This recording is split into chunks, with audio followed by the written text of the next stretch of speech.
Ada orang yang mudanya miskin tapi tuanya kaya, ada juga orang yang mudanya miskin tapi tuanya itu tetap miskin. Kenapa? Nah, ini ada banyak faktor ya. Salah satunya itu adalah sifat. Nah, di sini saya akan ngomongin sifat-sifat apa aja yang bisa kita buang jauh-jauh dan kita koreksi supaya kita meningkatkan kemungkinan kita menjadi kaya di dalam hidup. Ya, karena menurut saya sifat ini punya implikasi yang paling penting. Kenapa? Karena jangka panjang.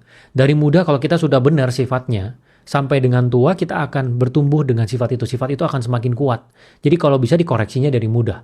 Yang pertama itu adalah otak batu. Jadi orang-orang yang ujungnya miskin itu adalah orang-orang yang kepalanya kepala batu. Kenapa? Dia nggak mau mendengarkan opini dari orang lain. Dia nggak mau berubah. Dia menjalankan apapun dengan caranya dia, dan dia bersikeras bahwa dia yang paling pintar. Dia yang paling benar. Contohnya apa? Misalnya, pebisnis. Kita tahu bahwa ITC dulu itu ramai sekali ya. Orang-orang datang ke ITC sama seperti Tanah Abang untuk beli baju.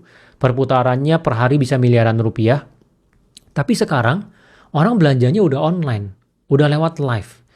Ada pedagang-pedagang di ITC itu yang dia sudah buka tokonya online dan dia live. Tapi ada yang enggak. Ada yang sampai sekarang, dia masih di sana, dia masih nggak online, dan dia nggak live sama sekali, dan dia merasa dia benar. Cuman memang rezekinya belum ada aja. Ada loh orang seperti itu. Dan dia kalau ditanya itu, kadang ada yang jawabannya sampai, oh ini kayaknya memang rezekinya belum ada aja, kita tunggu aja nih. Kita coba banyakin sedekah, berbuat baik, supaya nanti rezekinya ngalir, orang datang untuk beli. Padahal kan nggak seperti itu. Orang memang udah kebiasaannya belinya dari online, belinya dari live. Jangan dikait-kaitkan dengan sedekah. Yang harus dirubah adalah ya cara jalanin bisnisnya. Nah, orang-orang yang otaknya keras seperti ini, seperti batu, ini susah untuk jadi kaya dalam hidup. Ya, ini berlaku di semuanya ya, di karir ataupun bisnis. Kalau misalnya kepala kita keras, kita nggak mau menyerap ilmu baru, kita nggak mau berusaha merubah diri kita untuk beradaptasi dengan sesuatu yang baru, yang berubah di sekitar kita, susah kita menjadi kaya dalam hidup. Yang kedua, itu adalah dari sisi pikiran negatif. Nah, ini juga penting. Orang-orang yang dia susah untuk menjadi kaya dalam hidupnya, itu adalah orang-orang yang dia isi pikirannya itu negatif. Ngomong apa-apa selalu negatif. Jadi misalnya kita ngomongin tentang ada temennya pebisnis. Dia tadinya punya cabang 1, sekarang dia punya cabang 100. Ah, dia mah hoki. Ketemu orang di komunitas agamanya, terus dia didanai. Orang itu pegang 30%. Hoki itu, nggak ada orang yang bisa kayak gitu. Carinya tuh yang negatifnya dulu. Misalnya ada temennya, mulai bisnis dan mulai profit. Alah, itu mah hoki, dia ngikutin bisnis yang lain tuh. Dia amati cara jalaninnya, dia tiru, terus dia modifikasi dikit-dikit. Carinya yang jelek gitu, padahal itu kan sesuatu yang positif. Oh, ternyata bisa ya. Kita mengamati, kita tiru, kita modifikasi.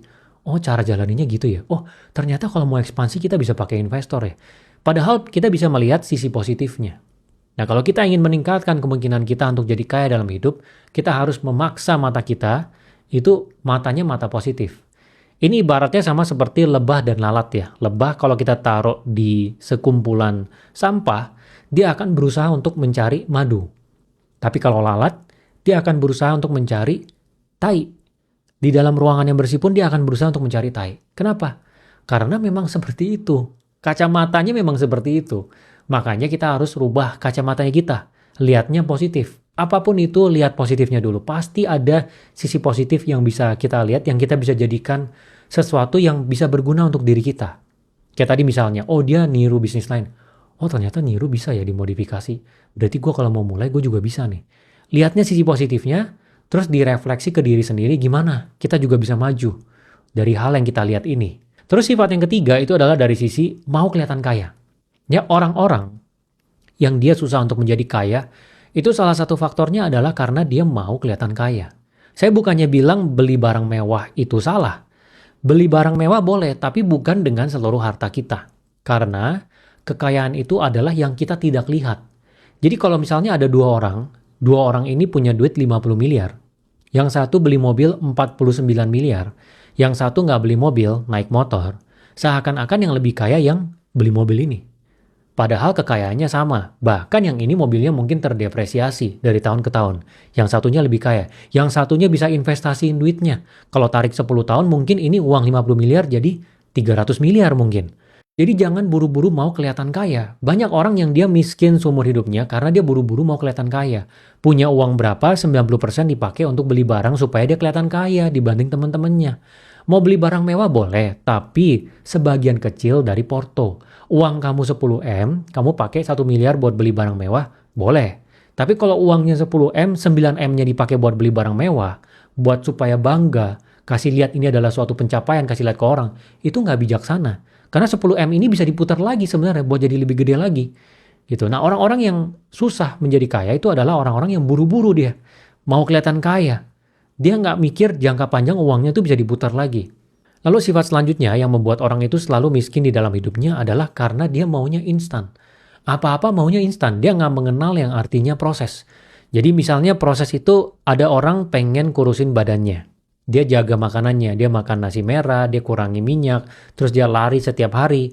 Dia lakukan ini selama 6 bulan, 12 bulan, ya, akhirnya badannya turun beratnya. Terus badannya juga jadi berotot karena dia juga misalnya ngangkat beban. Nah, ini adalah proses. Orang-orang yang nggak pernah berproses mencapai sesuatu di dalam hidupnya, biasanya maunya instan. Apalagi anak zaman sekarang ya. Segala sesuatu itu bisa didapatkan dengan instan. Kita pesen barang langsung datang setengah jam. Pesan makanan dulu 20 tahun yang lalu nggak bisa seperti sekarang. Tinggal buka handphone, pilih-pilih, pencet, datang setengah jam. Dulu nggak kayak gini. Ya makin kesini makin berat karena segala sesuatu udah cepet. Terus kita juga attention span-nya, ya kita nonton konten itu maunya semuanya cepet. Akhirnya kita mau semuanya instan di dalam hidup, termasuk menjadi kaya. Makanya banyak orang kejebak di robot trading, judi online, ya money game. Banyak yang kejebak di sana karena maunya instan. Waduh, taruh 20 juta, jadi 40 juta dalam 1 bulan. Kapan lagi dia masukin? Tanpa dia analisa. Itu belakangnya gimana dia dapat duitnya. Ya, tanpa berpikir secara kritis, itu 20 juta jadi 40 juta dalam 1 bulan. Apa di belakangnya? Diinvestasiin kah? Diapain? Dan secara umum rata-rata per tahun itu return yang normal itu berapa sih? Nah, orang-orang yang sudah pernah berproses, ya biasanya dia akan bisa menahan sifat yang mau instan itu. Tapi kalau orang-orang yang nggak pernah berproses, ya harus merubah dari sisi mindsetnya, ya harus sadar bahwa segala sesuatu itu memang butuh proses. Misalnya kita memulai bisnis, jangan baru coba sekali gagal bilang, oh udah ini mah gue emang nggak bisa bisnis. Ya padahal memang harus nyoba terus. Saya kan selalu bilang ya, nyoba 10 kali, sekali berhasil. Jangan berharap nyoba sekali langsung berhasil, jangan berharap 2 kali langsung berhasil. Karena jarang sekali yang seperti itu. Jarang sekali yang seperti Jeff Bezos, pendiri Amazon, sekali bikin berhasil langsung jadi gede.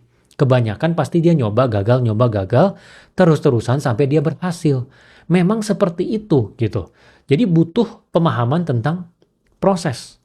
Ya jangan mau semuanya instan. Memang di dalam hidup itu kita butuh proses untuk mengejar segala sesuatu. Lalu sifat selanjutnya itu adalah dari sisi hobi menunda. Jadi orang-orang yang susah kaya di dalam hidupnya, dia hobi nunda. Apa-apa ditunda, kayak misalnya, oke, hari ini gue tahu nih dari Pak Win, belajar AI itu penting. Oke, gue akan belajar AI, tapi nanti mungkin Sabtu. Terus di hari Sabtunya, nanti deh, mungkin di Rabu, waktunya nggak ada. Tunda, terus akhirnya udah setahun dia nggak belajar apa-apa.